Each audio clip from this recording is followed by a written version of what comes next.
Los relatos en pueblos, al menos a este espacio, este tema, son una de las historias que más nos envían ustedes. Esta noche les ofrecemos la 10ª recopilación de experiencias paranormales ocurridas en estos lugares que siempre están solamente a un detalle de ser un lugar precioso, mágico, muy ameno, acogedor, a ser algo completamente aterrador. Incluso algún lugar al que ya no quisiéramos regresar para nada. ¿Nos acompaña? Bienvenidas damas, bienvenidos caballeros. Por favor, permítame acompañarlos durante cualquier actividad que estén realizando o pónganse cómodos. Vamos a desconectarnos un ratito del estrés y de la prisa del mundo exterior y mejor preparen y acompáñenos con la bebida de su preferencia. Y Blanca Perales, desde Tamaulipas, México, nos cuenta el primer relato. Una de mis tías, tristemente, falleció cuando yo tenía 24 años. De mis tías, ella era mi favorita. De sus sobrinas, yo era su preferida. Por ello, cuando fue su velorio y supimos que me había dejado una casa en Santander Jiménez, un pueblo de Tamaulipas, yo vi esto como una oportunidad para independizarme de mis padres. Solo que al estar un poco alejado de todo, realmente no fue como creí. Me costaron muchas cosas, era el año 97. Estaba muy alejado de todo en ese entonces, solo que como yo era de otra comunidad cerca de ahí, creí que por ser un poco más extenso tendría más oportunidades y pues no. Sin embargo, ya me había ido de la casa, y no de la mejor manera, respecto a mis papás. Pensé en aguantarme unos 3 o 4 meses, buscar empleo en el pueblo, en alguna de las tiendas, en la ferretería, lo que fuera, y ya vería qué hacía. Viví por unas 3 semanas sin problema en ese pueblo. Empecé a conocer a la gente, a algunos vecinos, conseguí empleo en una tienda cerca de una plaza. Siempre me acostaba temprano, ya para las 9 tenía todo apagado, y mis días eran muy normales por allá. En ese año no había tanta gente por aquel pueblo. Alrededor de mi casa tenía solamente 2 vecinos. Uno que vivía justo enfrente, un señor como de unos 55, por ahí, quien nunca hablaba conmigo. Lo saludaba cuando lo veía, pero solo me levantaba la mirada como saludándome así, de esa forma, algo seca. A comparación de otra vecina, quien vivía justo a mi lado, pero como el terreno de mi tía era medio grande, su casa quedaba a varios metros alejada. Ella tendría ya como unos 60 y tantos, era bien linda. Y hubo una noche en que ella había llegado, cené, preparé unas cosas, me fui a dormir. Y no sé a qué horas fue, habrían pasado 1 o 2 horas quizás desde que me dormí, cuando me despertó la voz de una mujer afuera de mi casa. Este pueblo era demasiado callado. Cualquier vecino que se pusiera a hablar afuera, más a esas horas, lo podías escuchar sin problema. Pero ella no estaba platicando con nadie, sino que estaba llorando. Me asomo por mi ventana, la cual estaba cerca de mi cama, pero no vi a nadie. Sonaba que andaba cerca. No parecía ser el tono de voz de mi vecina porque ella hablaba muy agudo, bajito, y el llanto de esa mujer sonaba un poco más grave. Ella parecía estar llorando al frente de mi casa por cómo sonaba desde la ventana de mi cuarto. Era un llanto no tan desesperado, pero se notaba. Y pues me levanto. A lo mejor era alguna vecina que necesitaba ayuda. Y como les digo, cerca de mí solo vivían esos 2 vecinos. Si es que era alguien más, debía ser algo urgente para que llegaran hasta acá. Pero al llegar a la sala, prendiendo las luces, tratando de escuchar con atención de dónde venía el llanto porque sonaba como si estuviera llorando desde la ventana del costado derecho de mi casa, es decir, de mi sala. Yo me asomo rápido por la ventana del lado de la puerta principal, porque esa mujer había empezado a llorar con más fuerza y de una manera más intensa. Sonaba como si le hubiera pasado algo malo. Pero al estar viendo por la ventana y solo ver la calle de tierra sola, escuché pasos. Esos pasos venían acercándose por el lado de mi casa. Ella estaba llorando en la otra ventana y ahora venía caminando hacia acá, y el llanto también estaba escuchándose más cerca. En eso veo que en la casa de enfrente, la del vecino, de allá se abre una ventana. Lo noto con mayor facilidad porque el señor tenía su luz encendida. Me empieza a hacer señas con la mano, con el ademán cuando espantas a un perrito, moviendo las palmas de las manos. Yo no le entendía, hasta que él, desde su ventana, me gritó: «Mija, métase, que esa es la Llorona». Me lo gritó, siguiéndome, haciendo señas y en un tono casi de regaño. Yo, al estar escuchando a esta mujer llorando de esta forma y acercándose así, cierro la ventana, me alejo, me voy corriendo a mi cuarto y hasta las cortinas cerré. Me pasé así toda la madrugada, escuchando a esa mujer llorando, rodeando mi casa, caminando tan lento y, de pronto, solo recuerdo que se quedó callada. No sé si habría desaparecido, se alejó, dejó de llorar y seguía por ahí, pero yo no me moví. Me quedé acostada toda la noche al lado de mi cama, en el piso, pero despierta. No pude pegar el ojo en toda la noche, porque era lo único que oía afuera, hasta que ya escuché a los gallos de los vecinos a lo lejos, y me dormí solo como una hora porque tenía que ir a mi empleo. Llegué a la tienda y el dueño me vio con la cara de no haber dormido nada, y sí me preguntó: «Oiga, pues, ¿qué le pasó? Que viene bien desvelada, ¿verdad? ¿Tuvo fiesta anoche?» «No, hombre, don Juan, si le cuento, ¿me va a creer o mejor me lo guardo?» «A ver, mija, pues, ¿qué le pasó? Cuénteme», me respondió don Juan, recargando los codos en la barra de la tienda y atento a escuchar el chisme. Seguro, él habría estado esperando que le contara otra cosa, porque cuando se lo conté, le platiqué lo mismo que a ustedes. Él se me quedó viendo y me dijo: Pues, mire, Blanquita, no la quiero asustar. Puede preguntarle también a mi esposa si quiere, pero por aquí muchos la hemos escuchado también. No sabemos cada cuánto se aparezca o se deje de escuchar, solo que si vuelve a pasar, no se asome para nada. Aquí nos contaron de hace mucho un niño, hijo de una vecina, a la vuelta. Él la vio.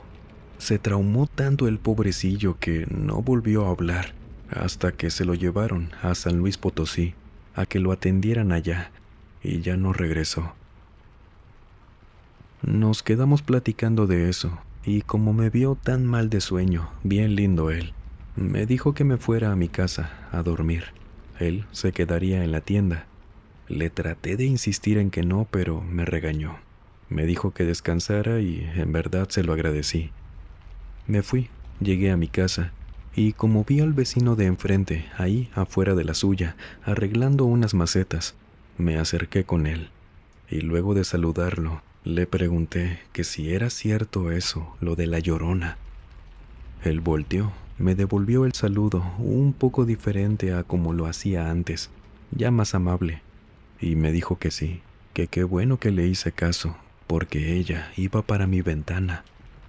Me dio miedo pensarlo, y también en lo que le pregunté, pero siempre he sido muy curiosa, más que miedosa. Señor, ¿y cómo se ve? ¿Cómo es? El vecino me miró de una manera muy preocupante para mí, y me dijo: Nunca le he visto la cara, gracias a Dios. Esta es la cuarta vez en mis 57 años que la veo, de lejos. De escucharla ya tengo muchas experiencias con eso, pero a ella siempre la he visto volteada, de espaldas, de perfil, o siempre se va tapando la cara. Solo que con esta ocasión, lo que pasó anoche, es la segunda ocasión que veo con mis propios ojos que anda ahí buscando asomarse hacia el interior de alguna casa. La primera vez que la vi haciendo eso, le pasó a su tía, que en paz descanse. Si vuelve a escucharla, ni se asome. Si alguno de los vecinos necesitamos algo, nos hablamos por nuestro nombre o tocamos la puerta. Cuídese mucho y recójase temprano. El señor sabía quién era mi tía, porque en la primera semana que llegué ahí, me presenté con él. Le dije que esa casa era de mi tía, que me la dejó, y pues le di la mala noticia. Y yo me quedé platicando un poco más con el señor. Teníamos en común el gusto por las plantas. No quería irme, nada más así de que, a ver señor, cuénteme lo que sepa y adiós. Me quería ir a mi casa con un tema más agradable en mente. Y cuando le pregunté por un par de plantas que tenía, el señor se alegró de estar platicando de ellas. Hasta me regaló varias macetitas y podas para que crecieran en ellas. Por esta mejor relación que tuve con el vecino, me quedé un poco más de lo esperado. Su familia lo visitaba cada 2 fines de semana y me invitaban a comer o a cenar con ellos. Ahí conocí a quien hoy es mi esposo y quien también confirma lo que le contaba a su tío, lo de la Llorona. Me fui de ahí, vendí esa casa con el tiempo y al no regresar o tener contacto con nadie de Santander Jiménez, ese pueblo de Tamaulipas, no sé si la Llorona se siga apareciendo por allá. Muchos podemos llegar a pensar que el tema de la Llorona es una leyenda y solo se escucha llorando por ahí, pero estoy seguro que hace algún tiempo les planteé la idea en este canal de qué pasaría si la Llorona como tal no fuera solamente una entidad, sino un tipo de clasificación para seres que compartan la característica de ser una figura, como en este caso, femenina, y sobre todo el llanto, los sollozos o los gritos con los que se escuchan. ¿Qué le han contado de este ser? ¿O qué piensa de esto que le acabo de comentar? En lo que nos comenta, una persona anónima desde San Luis Potosí, México, nos cuenta lo siguiente. Esto fue un suceso reciente. No me pasó a mí, sino al cuñado de mi novio. Y fue justo en Semana Santa de ese año, cuando fuimos a su pueblo a pasar esa semana. Además, esto está relacionado a algo que nos pasó a mi novio y a mí en diciembre del año 2025. Sin embargo, pido anonimato, porque no quiero que se piense mal de este pueblo. Al contrario, es precioso, muy verde en época de lluvia, pero sí tiene un montón de historias paranormales y muy raras. Es un pueblo pequeño que se encuentra entre Rayón y Cárdenas, cerca de la Huasteca Potosina. Es básicamente monte, pero de verdad es muy lindo para allá. Y verán, el segundo día que mi novio y yo nos quedamos en casa de mi suegra, una de mis cuñadas se fue a quedar ahí también. Esa noche nos juntamos en la sala para jugar un rato al Uno. Ya teníamos rato haciendo esto, y eran las 12 de la noche. De repente llega el esposo de mi cuñada. Ambos viven a 4 casas de ahí. Le fue a dejar ropa a mi cuñada y ver si todo estaba en orden. Pero él llegó muy alterado y un poco rojo por el cansancio. Venía agitado, había corrido seguramente. En una mano traía la ropa de mi cuñada y en la otra un machete. Todos lo vimos confundidos. Y él nos empezó a contar que de camino hacia la casa, justo en un pozo que se encuentra al lado del río, un río que atraviesa el pueblo, vio a una sombra alta, completamente negra. Nos dijo que parecía que se le quedaba viendo, pero que algo andaba mal por ahí, porque al inicio creyó que era mi novio. A lo mejor andaba haciendo algo por ahí, sin embargo, eso era imposible, ya que él estuvo con nosotros durante toda la noche. Esa figura, muy oscura, al verlo, se fue corriendo directo al pozo, mientras que el esposo de mi cuñada lo empezó a perseguir con el machete en la mano. Me sorprendió saber que no le tuvo miedo a esa cosa, lo que fuera. Al contrario, hizo realidad eso de que cuentan de que en los pueblos la gente se suele pelear con el diablo a machetazos. Y ahí quedó ese asunto. Aquella cosa entró a ese pozo y ya no la vio. Entonces, ahora sí corrió directo a la casa, llegando con nosotros. Ahora, justamente en diciembre del 2025, Mi novio y yo también fuimos a visitar a sus parientes antes de Navidad al mismo pueblo, y bajando a la tienda nos encontramos con mi cuñada y la acompañamos a su casa. En ese tramo empezamos a bromear acerca de que se nos iba a aparecer la Llorona. Yo le dije a mi novio y a mi cuñada: ándele, síganle, por andar jugando con eso se nos va a aparecer. Y solo nos reímos. La dejamos en su casa, caminamos de regreso y cuando íbamos solo él, mi novio y yo, justo cuando íbamos pasando por ese mismo pozo, escuchamos unos sollozos de mujer. En cuanto nos dimos cuenta, corrimos lo más rápido que pudimos y por el miedo que teníamos ya ni fuimos a la tienda. Al llegar a su casa, mi suegra nos preguntó que qué nos había pasado, y cuando le contamos, ella nos platicó que hace años una niña se cayó en ese pozo y, lamentablemente, falleció. Entonces, para la gente del pueblo, era común escuchar cosas ahí por ese pozo. Me hace mucho ruido que a los tres nos haya pasado algo raro con ese pozo. ¿Será que esa pequeña no puede descansar en paz y ahora hace esto? Espanta a la gente cada que alguien pasa por ahí. Pero ¿y lo otro? La sombra que vio el cuñado de mi novio, que no parecía una niña. Esa es mi historia, mi aporte. Espero alguien pueda comentar alguna teoría que tengan y ver si podemos entender qué es lo que está en ese pozo del pueblo.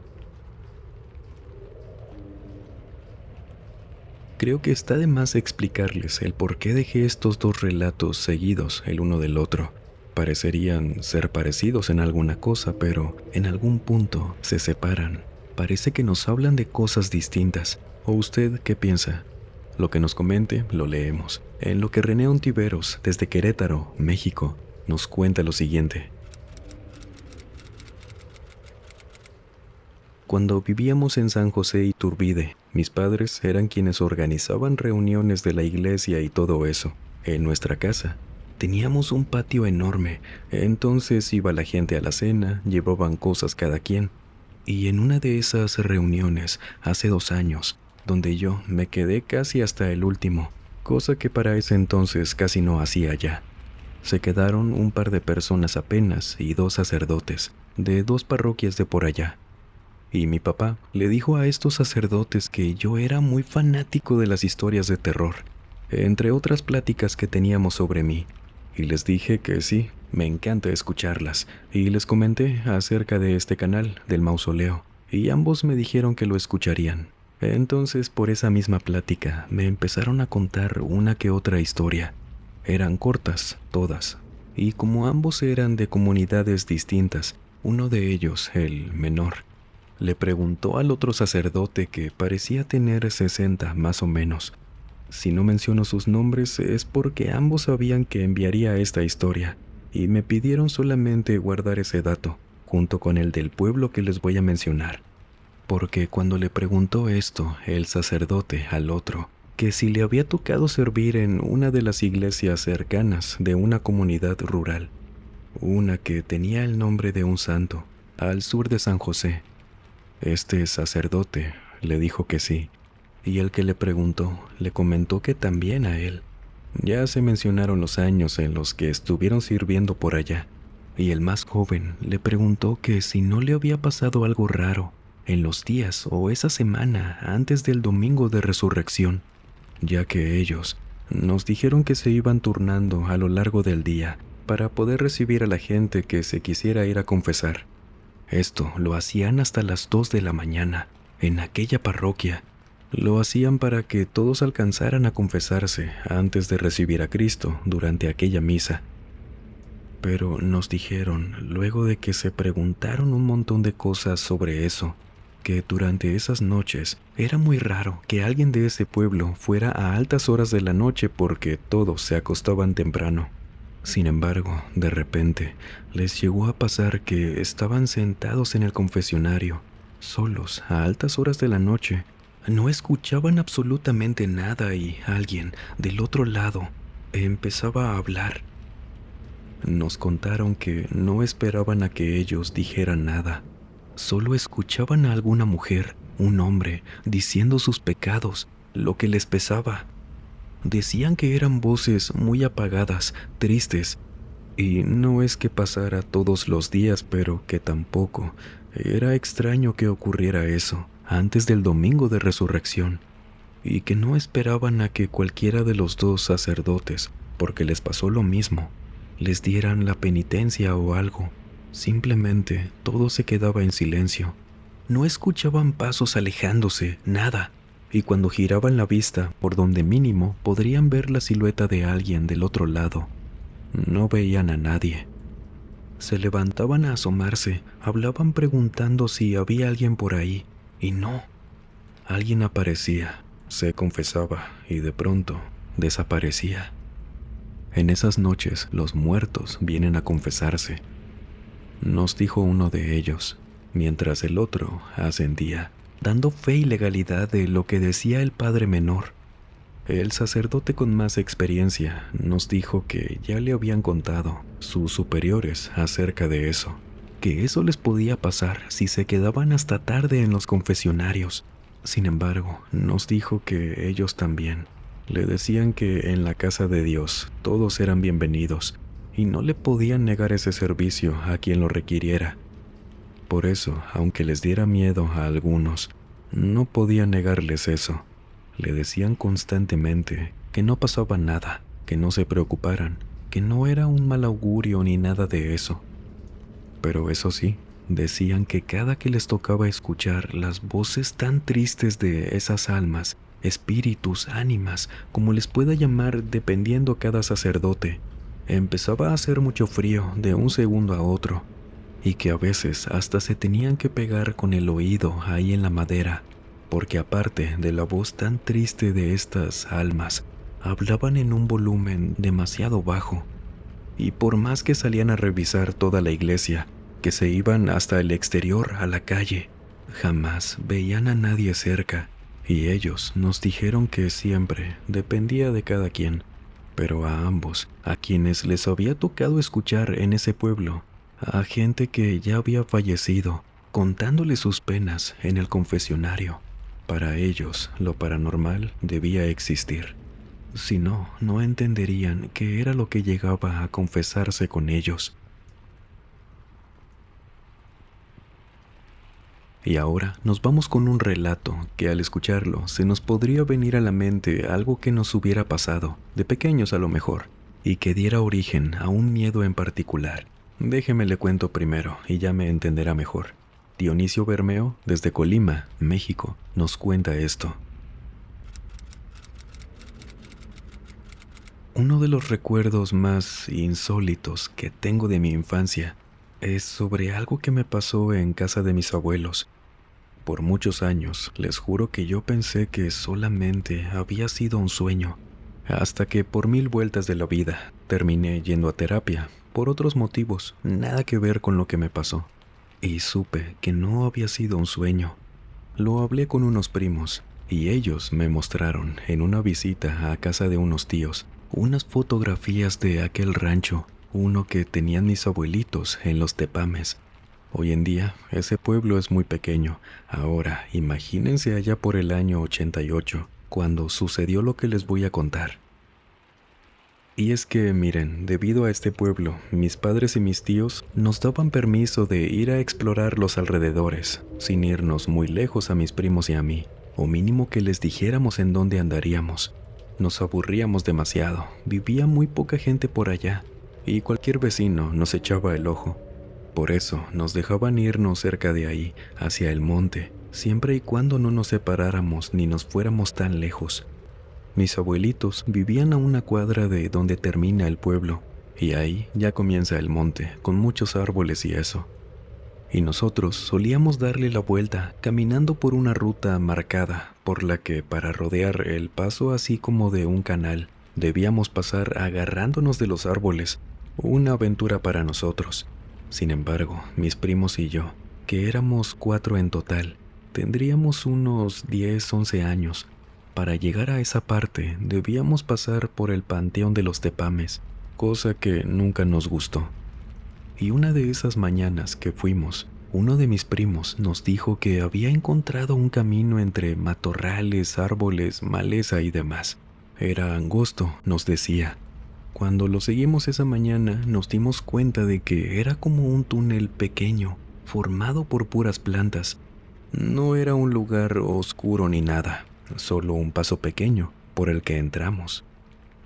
Y siendo nosotros aún de un tamaño de unos mocosos de 10 años, teníamos que ir casi gateando por un buen tramo, y al terminar salíamos a otro tramo de monte, no tan marcado el camino como el otro, pero nos ayudó a rodear el panteón, y pues nos aprendimos esa ruta. Esto se lo platicamos a mis tíos, a mis papás y a mis abuelos, pero nuestros abuelitos nos regañaron cuando les dijimos eso. Nos dijeron que no nos anduviéramos yendo por lugares que no conocíamos. Ellos sabían que pasábamos cerca del panteón, que jugábamos por aquel canal pequeño. Sabían al menos a qué tipo de peligros, muy entre comillas, nos arriesgábamos por ir a jugar allá. Mínimo, sabían en dónde andaríamos. Por lo que sí nos regañaron en serio cuando les dijimos de ese pasadizo. El día que me pasó aquello fue una semana después de que fuimos a pasar el fin de semana allá. Esa mañana iríamos como siempre a jugar a aquella parte del monte que nos encantaba. Pero yo me levanté un poco tarde. Sí recuerdo que me intentaron despertar mis primos, pero no lo hice. Entonces me dijeron que me esperarían allá, cerca del canal. Me levanté una hora después, me bañé, me eché una naranja en la bolsa de mi short y salí corriendo para alcanzarlos. Solo que para evitarme ese miedo de pasar por el panteón del pueblo, a solas, me fui por ese camino que mis abuelos nos dijeron que no tomáramos. Pero yo, de desobediente y de miedoso, me fui por ese túnel pequeño. Y ya cuando salí de ese tunelcito, me levanto, pero veo que apenas al salir y ponerme de pie, como a 3 metros de mí, había un venado pequeño. En una que otra ocasión ya habíamos visto animales como estos. Sabíamos que lo mejor era dejarlos en paz, nunca molestarlos y esperar a que se fueran. Por lo que me le quedo viendo, ya él me tenía la mirada encima, apenas me salí. Pero ese animal, y llámenme loco si quieren, viéndome, empezó a poner los ojos en blanco. Los puso así, y por la distancia lo noté perfectamente, para luego abrir la boca y quedarse así, ya sin moverse. Este animal, con los ojos de esa forma y la boca que parecía que se le iba a caer de tanto que la abrió, empezó a caminar hacia mí, tambaleándose de una manera que nunca había visto en un venado. Yo me volví a agachar, casi arrojándome de vuelta al túnel, y antes de entrar escucho los pasos de este animal acercándose a mí, no haciendo ni un ruido más que el de sus patas pisando todas descoordinadas el pasto seco. Me alcanzó a dar una patada en mis posaderas cuando empecé a gatear de vuelta hacia el pueblo. Pero al sentir esa patada, no, se los juro, me dio tanto miedo de no volver a poder moverme, porque no sé dónde me habrá pegado exactamente, que aparte de sentir muy caliente por un segundo apenas, sentí como si por toda mi espalda me hubiera recorrido eso que ardía tanto, y me dejé caer en ese túnel, quejándome. Y miren la mente de un niño que mi único pendiente en ese entonces era que mis abuelos no supieran que me había vuelto a ir por ahí. Y por más que me costó moverme, me tardé a lo mejor unos 2 minutos. Me puse en posición de gateo, no grité ni pedí ayuda. Mis primos se iban a enterar también de que había tomado ese camino y el animal, a él ya no lo escuché alejarse ni nada. Con todo el dolor pude salir de ahí. Me puse de pie otra vez al salir. Me dolía tanto la parte de atrás al caminar. Llegué a casa de mis abuelos y por el dolor sabía que tenía que decírselos. Ya le conté a mi abuelito. Él me volteó rápido y me empezó a revisar cuando le dije en dónde me había pateado el animal. ¿Te duele?, me preguntó cuando me presionó en una parte donde me ardía tan horrible. Era ahí, justo donde el venado me pateó. Mi abuelo me dijo que iría con mi abuelita a pedirle salvia y otras cosas con las que regresó, ya que ella andaba con la vecina, y trajo un pedacito de planta de salvia, una pomada de no sé qué, pero olía raro, porque mi abuelo, lejos de regañarme, me dijo muy preocupado que por eso nos decían que no tomáramos otro camino que no conociéramos o del que ellos no supieran, porque aquel ser no dijo animal. Eso me sorprendió de él. Me había dejado una marca terrible donde me dio esa patada, y a mí, cuando me empezó a aplicar aquello, me ardía como cuando te quemas con la plancha. Esa marca me cicatrizó de una forma muy extraña, porque de plano había sido como si me hubieran quemado con algo, cosa que no tenía sentido. Hablamos de un venado, ni siquiera era tan grande. Pero al recordar lo que hizo con los ojos, cómo le cambió toda la cara cuando me veía directamente, sabía que ese no era un animal, no podía serlo. Y mis primos estaban todos asustados al igual que yo. Ya no querían ni pararse en aquella parte del pueblo. Y con los años, dejando eso atrás, como que bloqueé ese recuerdo. Ya nunca me volví a ver aquella marca luego de que cumplí 15 años. No sé si tenga algo que ver, solo desapareció. Y crecí con un miedo que no entendía hacia esos animales, a los venados. No lo recordaba hasta que en terapia, tratando cosas de mi familia, salió por casualidad ese recuerdo y ahora no olvido lo que hizo aquello que me encontré en el pueblo de mis abuelos. Ahora le queda un poco más clara mi pregunta, la de hace rato. Cuéntenos, ¿en alguna ocasión desarrolló algún miedo como estos, derivados de algo que, en teoría, nunca debería haber ocurrido? ¿Algo que se escapó de lo natural o esperado? Justamente ahora esto último que le comento encaja perfecto con la historia de Raimundo Suárez, que nos la comparte desde Oaxaca, México. Para mi relato, debemos retroceder unos años, llegando al año 92, cuando nos ocurrió a mis hermanos y a mí esto que nunca se nos olvidó. Mi hermano menor, Abraham, tenía 13 años en aquel entonces. Luego, en medio estaba yo. Tenía 15 años y mi hermana Saraí 16. Nosotros pasamos toda la vida hasta ese año viviendo en un pueblo llamado San Juan Cabeza del Río. Conocíamos de pies a cabeza esa comunidad y los alrededores, claro. El pueblo más cercano estaba en camino en auto a 1 hora máximo, que sería Santa Cruz Tutiagua. Esto lo menciono para que puedan comprender la sorpresa que nos dio aquella experiencia. Mis hermanos y yo solíamos ir a un arroyo que quedaba a unos 30 minutos, saliendo hacia el oeste del pueblo. Siempre tomábamos un camino de tierra perfectamente marcado. La gente tomaba esa ruta para ir hacia Coyul, otra comunidad mucho más alejada, por lo que cuando tomábamos esa ruta, jamás veíamos nada más que monte y el camino. No era nada nuevo para nosotros el ir hacia allá. Por ello, nuestros padres tenían la confianza siempre de que volvíamos solos sin problema, ya que lo conocíamos desde pequeños. Mi papá nos enseñó ese camino en 1001 ocasiones. Entonces resulta que en una de esas tardes de calor que nos fuimos a ese arroyo, se nos empezó a hacer de noche, por lo que nos secamos, tomamos nuestras cosas y caminamos entre el cerro de regreso. Llegaríamos ya de noche. Y de pronto, Saraí nos dice: «¡Hey, miren, allá hay una luz! ¿A poco hay calles por acá?». Volteamos Abraham y yo, justo a donde Saraí nos estaba señalando con la mano, que era al costado de ese camino de tierra, y vimos una de estas luces de la calle, las de color amarillo. Le dijimos que tampoco sabíamos. Apenas llevábamos la mitad de camino como para ver así de cerca las luces del pueblo.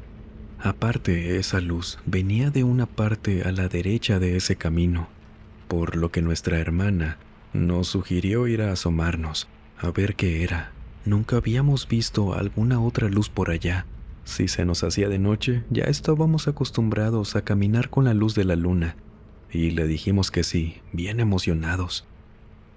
Salimos un poco del camino, entrando entre los árboles del cerro, y no tardamos tanto en llegar a una calle muy descuidada, igual de tierra, pero plana, donde habían unas 3 luces más, iguales, de la calle, muy alejadas las unas de las otras. Sin embargo, lo que más nos sorprendió es que habían varias casas, ya muy antiguas, a lo largo de esa calle que formaba como una L. ¿Están todas apagadas o es mi imaginación?, nos preguntó mi hermano menor. Y cuando hizo esa pregunta, les puse atención a esas casas que parecían haber sido construidas de un ladrillo ya antiguo. Esas casas no estaban del todo despintadas, solo se veían antiguas, mas no descuidadas en mal estado. Solo se les veía el tiempo, que no les habían dado mantenimiento, pero todas tenían ventanas, puertas, eran pequeñas de un piso, separadas por un buen tramo de su terreno, pero con todo apagado. E ir caminando por ahí, ya muy adentrados en ese pueblo, respondiéndole que sí a la pregunta de Abraham, me hizo sentir muy incómodo, porque sentía que no deberíamos estar ahí. No había ni un solo ruido en ese pueblo, más que los árboles oyéndose a lo lejos por el aire y el ir pisando la tierra. Sentía incluso que estábamos haciendo un escándalo. Ahora, viendo todo el pueblo que nunca antes habíamos conocido, teniendo toda la vida ahí, y haciendo cálculos, eso no quedaría tan lejos de nuestro pueblo. No sabíamos de dónde había salido, pero ya estábamos ahí. Sin embargo, no veíamos a nadie, ni una sola luz más que la de la calle. Y esas casas con las ventanas a oscuras, todas cerradas, no había ninguna abierta y sobra decir que era muy raro. Llegamos al final de la calle y dimos vuelta en esa curva que les digo, hacía como una L. Y era lo mismo, casitas distintas, pero apagadas, con todo callado. Y lo único diferente que encontramos cuando giramos en esa calle era una carreta, pero sola. Lo demás eran las pequeñas rejas en algunas casas, los porches ahí, solos, sin plantas, nada. Un pueblo abandonado pero aún con luz, que al mismo tiempo, por el estado de las casas, no parecía tener tanto tiempo solo. Y cuando vimos de cerca la carreta dando la vuelta, los tres, porque le pregunté a mis hermanos y me dijeron que sí, empezó a oler muchísimo a pólvora. Mejor vámonos, ¿no? Esto está bien raro. Luego les preguntamos a mis papás a ver qué nos cuentan, nos dijo Sarai en voz baja. Le dijimos que sí, dimos la vuelta, empezamos a caminar de regreso, y todo seguía así, abandonado, solo. Caminamos muy apresurados, volteando en todo momento hacia las casas, a la calle, a ver si no nos seguía nadie. Y llegamos de vuelta a esa calle que terminaba en monte, sin ningún camino marcado, que tampoco era complicado caminar al salir de ahí por el cerro. Llegamos de vuelta al camino de siempre y nos fuimos a nuestra casa, viendo de lejos cómo se perdían por la vista de los árboles aquellas luces de la calle. Y ya llegamos. Les contamos a nuestros padres lo que habíamos encontrado, y ellos se nos quedaron viendo extrañados, diciéndonos que no había otra comunidad más que la que yo les mencioné. Y tenían razón, teníamos toda la vida ahí, mis papás todavía más años que nosotros. Entonces, cuando nos fuimos a dormir, pensando en ese pueblo tan raro, mi papá fue con nosotros y nos dijo que a la mañana siguiente lo lleváramos, aprovechando su descanso. Emocionados le dijimos que sí. Entonces pues nos dormimos, hablando de eso mis hermanos y yo. Amaneció. Mi papá nos esperó listo. Caminamos hacia el cerro y recordábamos la parte donde habíamos salido la noche anterior porque dimos vuelta saliendo del camino de tierra, justo a unos pasos que recordábamos los tres, confirmándolo, porque ahí había una piedra un poco más grande que un balón, a la que le decíamos el sapito por la forma que tenía, y empezamos a caminar por dentro, que sí reconocimos también aquel camino, porque no era complejo de pasar. como que en algún momento habría sido algún paso y por ello no era difícil, a pesar de todas las ramas y eso. Pero cuando terminó y llegamos a una parte medio plana, con pocos árboles, nos dimos cuenta de que era ahí, pero ya no estaba ese pueblo. No había nada, ni las luces de la calle, ni el piso marcado en L, ni una sola casa. Aunque fuera de tierra el suelo no se notaba. Algún resto de alguna construcción, no había absolutamente nada ahí. Mis hermanos y yo le dijimos a mi papá que estábamos los tres completamente seguros de que era en ese lugar, pero no teníamos cómo demostrárselo. Por su parte, mi papá no nos decía que no nos creía o algo así, solo veía para todas partes, confundido al igual que nosotros. «Miren, allá está la carreta», nos dijo Abraham. Nos acercamos corriendo y esa era la misma carreta que habíamos visto la noche anterior, pero solo era eso. Era muy antigua, sin embargo, estando ahí, cerca de ella, olimos lo mismo que la noche anterior, cuando estuvimos en ese pueblo, a un olor muy fuerte, muy pesado, de pólvora. Mi papá, cuando también percibió ese olor, nos dijo algo apresurado, que nos fuéramos de ahí, pero ya. Le hicimos caso. Él se veía inquieto. Regresamos sin problema a ese camino. Tomamos el de siempre, salimos. Aún de regreso, sabíamos que no nos habíamos equivocado de camino. Y cuando estábamos acercándonos al pueblo, mi papá nos dijo que sí nos creía, pero no entendía por qué habíamos podido ver aquello, y que por el olor, seguro, algo muy malo había pasado ahí. Solo que no sabía decirnos dónde había quedado ese pueblo que vimos, y que en todos sus años viviendo allá, jamás había escuchado de algo parecido. Solo nos dijo que si volvíamos a verlo de lejos, como le contamos que lo vimos, nunca fuéramos de nuevo. Todo esto nos lo dijo mi papá, quien es la persona en nuestra familia que menos cree en temas sobrenaturales, de fantasmas y eso. Sin embargo, ahora, hasta preocupado se veía por este tema. Después de esa ocasión, nunca importó la hora a la que regresáramos de aquel arroyo. Nunca volvimos a ver alguna luz, cualquier cosa que nos indicara que aquel pueblo había aparecido otra vez, y mejor para nosotros, así no nos ganaba la tentación de ir. Llegados a este punto de esta entrega, cuénteme, ¿hay algún pueblo que haya visitado y que tenga historias como estas? Y si quiere más historias de este tema, en el primer comentario le dejo una lista de reproducción con todos los relatos ocurridos en pueblos en este canal. Y ahora le toca a usted. Cuéntenos, ¿le ha pasado algo paranormal? De ser así, será un placer conocer y contar su historia por aquí. Recuerde también que tenemos Instagram, Facebook, TikTok, Spotify, así que también nos vemos por allá. Sin más por agregar, les mando un muy fuerte abrazo, nos vemos en la próxima entrega. Y el último en salir, por favor, apague las luces y cierre las puertas del mausoleo. Buenas noches.